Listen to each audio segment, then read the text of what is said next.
I knew what it was like to have barriers in front of my face and to know that I wanted so much more, that I wanted to help people, that I wanted to be something.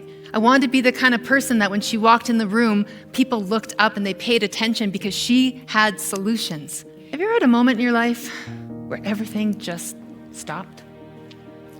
Where it's like you're watching a great TV show and suddenly the plot goes sideways and you think, I don't want to watch this anymore. All I could think at that moment is, where's the pause button? I want this to stop. I knew that from that moment on, my life was going to change big time, and there was nothing I could do about it. And that's why I'm sharing this story with you. Because we all come into our jobs, into our industries, into our careers, into our lives with these dreams of the things that we want to do.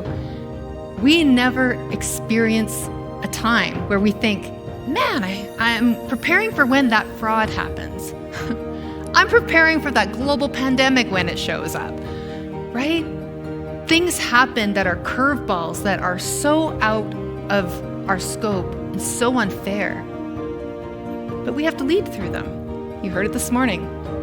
You've got to know your purpose. Our team sat down around a table one day and went through every one of our programs, every one of the activities we would do, and said, does this program or activity align with this purpose? Does it feed it? Does it support it? And if it didn't, we cut it. I can tell you, we cut a lot of sacred programs. We even cut moneymakers, which sounds crazy. I had a bankrupt organization. You cut the moneymakers, Kimberly? Yes, I did, when they did not give value to our partners or clients, because our partners and clients were very clear on what they wanted from us. So if I go into a program where I'm taking people's money, but it's not delivering value, how am I going to build the trust? And the results? 4 years later, our auditor stood in front of a room and said, I've never seen a financial turnaround like this in my entire career. This is what happens when you're clear on your purpose. You know what you're here to do. You know what your partners are better at doing than you. You know how to come to the partnership, and you can make things happen. Because your experiences are what make you who you are. We have this thing in life where we tend to celebrate the good stuff, the wins, the successes, the degrees, the contracts, right?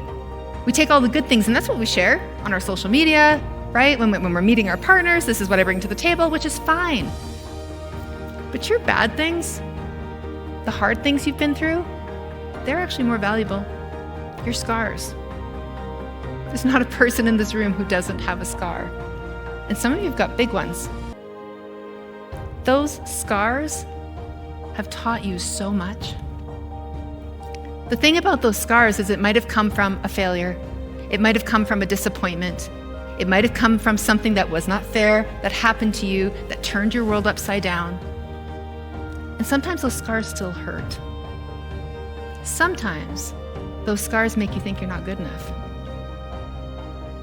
But what those scars actually are is a representation of how strong you have become, because you did heal. You did get through that situation. You were strong enough to rise, and it doesn't matter how you did it. You've got to embrace the painful things that have happened to you, own them, and incorporate them into the words and the message that you're giving to your partners and to your clients. Because here's the thing, people connect over their shared experiences. People connect over understanding, oh, you've been through this pain as well. You see me, you get me, you have empathy for me. And when your clients know that, whatever it is that they're trying to accomplish, they will trust you because you know what it's like to be in their shoes.